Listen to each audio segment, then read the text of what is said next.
নমস্কার বন্ধুরা, আমি অনির্বাণ। এগুলি আমার রেড টেকোমা ফুলের গাছ। দেখুন প্রচুর ফুল ধরে আছে, শাখায় শাখায় ফুল। দেখুন রেড বেলও বলা হয়ে থাকে। খুব সুন্দর, দেখুন লালচের সাথে একটু অরেঞ্জের ভাবও আছে, খুব সুন্দর দেখতে লাগে। এর আগে আমি টেকোমার বিস্তারিত ভিডিও, তার কেয়ার, তার প্রুনিং ভিডিওগুলো আমি দিয়েছিলাম। যারা দেখেননি ডেসক্রিপশান বক্সে লিংক দিয়ে দেবো, অবশ্যই দেখে নেবেন।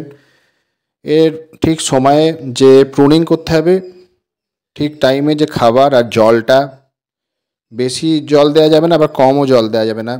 বিশেষ করে যখন কুঁড়ি আসবে তখন তো বেশি জল দেওয়া যাবেই না। এইভাবে কিছু জিনিস মাথায় রাখলে, খেয়াল করে ঠিক মতো চললেই আপনাদের টেকোমা গাছে প্রচুর ফুল আপনারা পাবেন। খুব সুন্দর দেখুন।